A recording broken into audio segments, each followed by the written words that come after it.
ನೋಡಿ, ಹೆಣ್ಣಿಗೆ ಗಂಡಿಗೆ ಚಟ ಇರಬಾರ್ದು, ಹೆಣ್ಣಿಗೆ ಏನೂ ಇರಬಾರ್ದು. ಈ ಸಮಾಜದಲ್ಲಿ ನಾನು ಜೀವನದಲ್ಲಿ ಬದುಕುವುದಾದರೆ ಸಮತನ ಜೊತೆ ಸತಿಯಾಗಿ ಬಾಳಬೇಕು, ಇಲ್ಲವಾದರೆ ಯಮಲೋಕದ ದಾರಿಯನ್ನೇ ಹಿಡಿಯಬೇಕು. ಇದೇ ನನ್ನ ಕೊನೆಯ ನಿರ್ಧಾರ.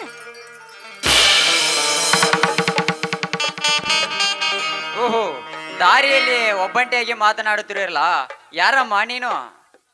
ಓಹ್, ಬನ್ನಿ ಸಮರ್ಥ್, ನಿಮ್ಮ ದಾರಿಯನ್ನೇ ಕಾಯ್ತಾ ಇದ್ದೆ. ಓಹೋ ಭಾಗ್ಯಶ್ರೀ, ಶ್ರೀಮಂತರು ನಮ್ಮ ಮೇಲೆ ಕೋಪಾಗ್ನ ಜ್ವಾಲೆಯಿಂದ ನನ್ನನ್ನು ಜಾಮೀನಿನ ಮೇಲೆ ಬಿಡುಗಡೆ ಮಾಡಿಕೊಂಡು ಬಂದ ಕಾರಣವಿದೆ ಸಮರ್ಥ್. ಅದೇನೆಂದ ಕೇಳಬಹುದೇ ಭಾಗ್ಯ? ನಮ್ಮನ್ನ ಅಹಂಕಾರ ತುಂಬಿದ ಕಾಡು ಮೃಗ ನೋಡು, ಬಡವರ ಗಟ್ಟೆ ಮೇಲೆ ಹೊಡೆದು ಅವರಿಗೆ ತುತ್ತು ಕೂಳು ಗತಿ ಇಲ್ಲದಾಗೆ ಮಾಡುತ್ತಾನೆ. ನನ್ನಂತ ಅಬಲೆಯಲ್ಲಿ ಸಿಕ್ಕರೆ ಅವರ ಮಾನಭಂಗ ಸಕರು ಮಾಡುತ್ತಾನೆ. ನೋಡು ಸಮರ್ಥ್, ನಿನ್ನ ಜೊತೆ ನಾನು ಸತಿಯಾಗಿ ಬಾಳಬೇಕೆಂದು ನಾನು ನಮ್ಮ ಅಣ್ಣನ ಮನೆ ಬಿಟ್ಟು ನಿನ್ನ ಕೈ ಹಿಡಿದು ಸತಿಯಾಗಿ ಬಾಳಬೇಕೆಂದು ಇಲ್ಲಿವರೆಗೆ ಬಂದಿದ್ದೇನೆ. ಈ ಮಾತು ನೋಡು ಭಾಗ್ಯ, ನಾನು ಮೊದಲೇ ಬಡವ, ನೀನು ಶ್ರೀಮಂತರ ಮನೆತನದ ಹೆಣ್ಣು. ನನ್ನ ಜೊತೆಗೆ ಬಂದರೆ ನಿನಗೆ ಅರಮನೆ ಎಲ್ಲಿಂದ ತಂದು ಕೊಡಲಿ ಭಾಗ್ಯ? ಅರಮನೆ ಎಲ್ಲಿಂದ ತಂದು ಕೊಡಲಿ? ಸಮರ್ಥ್, ಕಾಯ ವಾಚ ಮನಸ್ಸ ಸ್ವಚ್ಛವಾಗಿದ್ದಾಗಲೇ ಈ ರೀತಿ ಮಾತು ಬರುತ್ತದೆ. ನೋಡುವ ಸಮರ್ಥ್, ಅದು ಅಲ್ಲದೆ ನಮ್ಮಣ್ಣನಿಗೂ ನಿನಗೂ ಜಗಳವಾಗಿದೆ. ನಿಮ್ಮಣ್ಣನಿಂದ ನೋಡು, ನಾನು ನಮ್ಮಣ್ಣನ ಮನೆ ಬಿಟ್ಟು ನಿನ್ನನ್ನು ಕೂಡಲು ಅಬ್ಬರಿಸಿಯಿಂದ ಬಂದಿದ್ದೀನಿ. ಈ ಅಬಲೆಗೆ ಲಕ್ಷಣ ಕೊಡಿ. ನೋಡು ಭಾಗ್ಯಶ್ರೀ, ನೀನು ಶ್ರೀಮಂತರ ಮನೆತನದ ಹೆಣ್ಣು.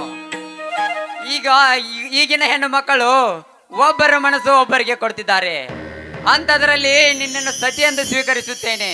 ಆದರೆ ಚಿಗುರೋ ಬಳ್ಳಿಯನ್ನು ಚೂಟುವ ನಿನ್ನ ಹಿಂಡಿನಲ್ಲಿ ಬದುಕಿದ್ದ ನೀನು, ನಿನಗೆ ಅರಮನೆ ತಂದು ಕೊಟ್ಟು ನೀನು ಒಳ್ಳೆಯ ಮನುಷ್ಯನನ್ನು ನೋಡಿ ಮದುವೆಯಾಗು ಭಾಗ್ಯ, ಮದುವೆಯಾಗು. ನೋಡಿ ಸಮರ್ಥ್, ತಪ್ಪಾಗಿ ತಿಳಿದುಕೊಳ್ಳಬೇಡಿ. ನಿಮ್ಮ ಮನೆತನದ ಸೊಸೆಯಾಗಿ ನೋಡಿ, ನಿಮ್ಮ ಮನೆತನದ ಸಿರಿಯಾಗಿ ಬಾಳಬೇಕೆಂದು ಬಂದಿರುವಳು. ಆಯ್ತು ಭಾಗ್ಯ, ನಾನು ಮೊದಲೇ ಬಡವ, ಮೇಲಾಗಿ ತಂದೆ ತಾಯಿ ಇಲ್ಲ, ಅಣ್ಣ ತಮ್ಮಂದಿರು ಇಲ್ಲ. ಅಂಥದ್ರಲ್ಲಿ ಹೇಗೆ ಬಾಳುವೆ ಭಾಗ್ಯ? ನೀನು ಹೇಗೆ ಬಾಳುವೆ? ಬಡವನಾದರೆ ಏನಾದ್ರು ಸಮರ್ಥ್, ಛಲವಿದೆ, ಬಲವಿದೆ. ಎಲ್ಲಿದ್ದರೇನೋ ಅರಮನೆ ಆಸರೆ ಇಲ್ಲ ನನಗೆ. ಸುಮ್ಮನೆ ಹಠ ಮಾಡದೆ ನೋಡಿ, ನನ್ನನ್ನು ಸತಿಯೆಂದು ಸ್ವೀಕರಿಸಿ. ಆಯ್ತು ಭಾಗ್ಯ, ನಿನ್ನಿಷ್ಟದಂತೆ ಆಗಲಿ. ನಿನ್ನನ್ನು ಸತಿಯೆಂದು ಮನಸಾರೆ ಮೆಚ್ಚಿಕೊಳ್ಳುತ್ತೇನೆ. ಆದರೆ ಈಗ ನಮ್ಮ ಮುಂದಿನ ಕಾರ್ಯ? ಮುಂದಿನದು ಎಲ್ಲ ನಾನು ನೋಡಿಕೊಳ್ಳುತ್ತೇನೆ. ಬನ್ನಿ, ಈಗ ನನ್ನೊಂದಿಗೆ ಕೂಡಿ ಹಾಡಬರದೆ? ಆಯ್ತು ಭಾಗ್ಯ, ನಿನ್ನಿಷ್ಟದಂತೆ ಆಗಲಿ.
ಮರದ ಹೂವು ನೀನು ನನ್ನ ಸ್ನೇಹಕ್ಕೆ ಮರೆಯಬೇಡವೇ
ಗುಡಿಯಂತೆ ವೀಣದ ನುಡಿಯಂತೆ ನಾದದ ಅಲೆಯಂತೆ ಪ್ರೇಮವು ನಿಗದ ಧ್ವನಿಯಂತೆ ವರ್ಷದ ಶರದಂತೆ ಧರಣಿಯ ಹಸಿರಂತೆ ಪ್ರೇಮವು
ನಾನು ಬಯಸಿದ ಹೂವನ್ನು ಆ ಸಮರ್ಥ ಒಲಿಸಿಕೊಂಡ ದೇವರು ಬರೆದ ಹಣೆ ಬರ ಬದಲಾಯಿಸುವುದೆಂದು ನಿಜ ಮಾಡಿದ ಆ ಸಮರ್ಥ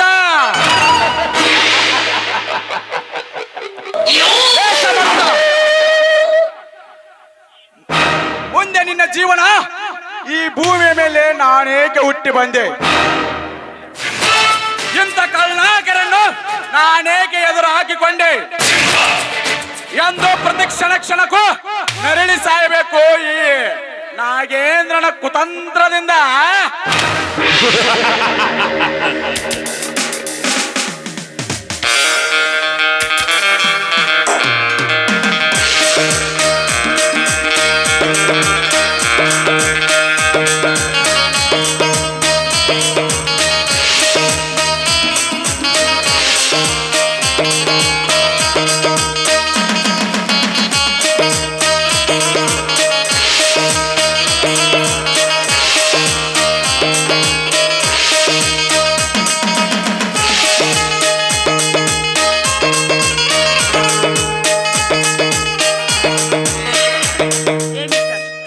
ಸ್ವಲ್ಪ ದಾರಿ ಬಿಟ್ಟು ನಿಲ್ಲು. ಹೀಗೆ ದಾರಿಯಲ್ಲಿ ನಿಂತುಕೊಂಡರೆ ನಾನು ಹೇಗೆ ಹೋಗಬೇಕು? ದಾರಿ ಬಿಡ್ತೇನೆ. ಚಂದ್ರನಂತೆ ಶೋಭಿಸುವ ಚುಕ್ಕೆ ಯಾರೆಂದು ತಿಳಿದುಕೊಳ್ಳಬಹುದೇ? ಏ ಮಿಸ್ಟರ್, ನೀನು ಆಕಾಶದಲ್ಲಿರುವ ಚಿಕ್ಕಿ ಆದರೇನು, ಭೂಮಿಯಲ್ಲಿರುವ ಮಿನುಗು ದಾರಿ ಆದರೇನು. ನನಗೆ ಅರ್ಜೆಂಟ್ ಕೆಲಸವಿದೆ, ನಾನು ಹೋಗಬೇಕು. ದಾರಿ ನಿನ್ನಂತ ಸುಂದರಿಗೆ ಅಂತ ಅರ್ಜೆಂಟ್ ಏನು? ಈ ನಾಗೇಂದ್ರನ ಜೊತೆ 10 ನಿಮಿಷ ಮಾತನಾಡೋ ಸಮಯ ಇಲ್ಲವೇ ನಿನಗೆ? 10 ನಿಮಿಷ ಬೇಕೆ? 10 ಗಂಟೆನಾದ್ರೂ ಮಾತನಾಡ್ತೀನಿ. ಆದ್ರೆ ನಿನ್ನಿಂದ ನನ್ನದೊಂದು ಕೆಲಸ ಆಗುತ್ತಿದ್ರೆ ಮಾತ್ರ. ಏ ಹುಚ್ಚು ಎಣ್ಣೆ, ನಿನ್ನ ಮನದಲ್ಲಿ ಏನಿದೆ ಅದೊಂದು ಬಿಚ್ಚಿ ಹೇಳು. ಹಾಗೆ ಇಟ್ಟುಕೊಂಡರೆ ಕೊಳತ ಹಣ್ಣಿನಂತೆ ಆಗುತ್ತದೆ. ಅದೇನಂತ ತಿಳಿಸಿ ಹೇಳು. ನೋಡಿ ಮಿಸ್ಟರ್, ನನ್ನ ಹೆಸರು ಸಹನಾ ಅಂತ. ನಾನೊಬ್ಬಳು ತಬ್ಬಲಿ ಹೆಣ್ಣು. ಈ ತಬ್ಬಲಿ ಆಶೆ ಏನೆಂದರೆ ಶ್ರೀಮಂತರ ಪ್ರಶಾಂತ್ ಗೌಡನ ಸಾಮ್ರಾಜ್ಯ ಒಡೆದು ಆ ಸಾಮ್ರಾಜ್ಯದಲ್ಲಿ ನೀನು ಅಧಿಪತಿ ಆಗಬೇಕು. ಇದು ನಿನ್ನಿಂದ ಸಾಧ್ಯನಾ?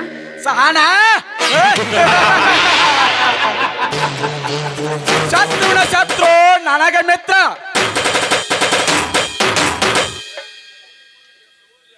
ಸೂರ ಹೊತ್ತು ಮುನಿಗೆ ಮತ್ತೆ ಬೆಳಕರಿದಾಗೆ ನನ್ನ ಸೇಡೆಂಬ ಆಹುತಿಗೆ ನೀನು ಕೆಚ್ಚನಚ್ಚಿದೆ.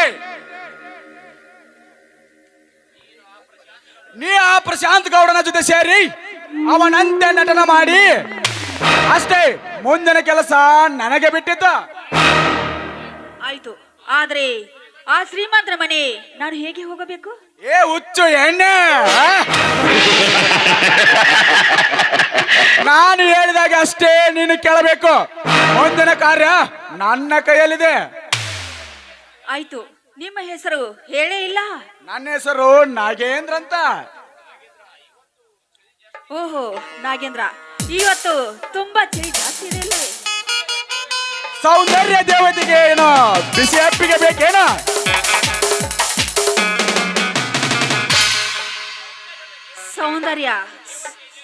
ಸೌಂದರ್ಯದ ದೇವತೆ ಇಲ್ಲಿ ಇರುವಾಗ ಹಾಗಾದರೆ ಇದೇ ಸಂತೋಷದಲ್ಲಿ ಒಂದು ಹಾಡನಾದ್ರೂ ಹಾಡಬಾರದೆ? ಆಯ್ತು ರಾಜ, ನೀನು ಕೇಳಿದ್ರೆ ಇಲ್ಲೇ ಎನ್ನುತ್ತೇನೆ. ನೀನು ನನ್ನ ಆಶೆಗೆ ನೀನು ಒಪ್ಪಿಕೊಂಡ ಮೇಲೆ ನಿನ್ನ ಕೈ ಹಿಡಿದು ನಾನು ಕುಣಿತೇನೆ. ಬಾ ರಾಜ, ಹಾಡಿ ಕುಣಿಯೋಣ. ಕವಿ ಕಾಳಿದಾಸನ ಓ ನನ್ನ ಶಾಕುಂತಲೆ, ಓ ನನ್ನ ಶಾಕುಂತಲೆ, ಓ ನನ್ನ ಶಾಕುಂತಲೆ.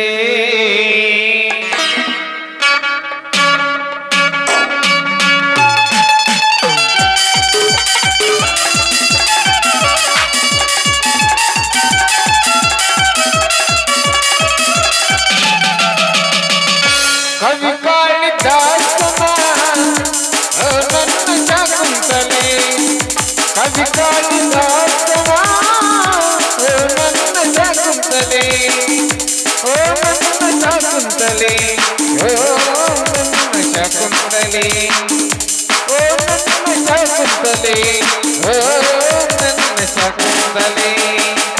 ಕವಿ ಕಾಳಿದಾಸನ ಓ ನನ್ನ ಶಾಕುಂತಲೆ, ಓ ನನ್ನ ಶಾಕುಂತಲೆ, ಓ ನನ್ನ ಶಾಕುಂತಲೆ.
ಹಾ ನಾನೇನು ಹೋಗಿ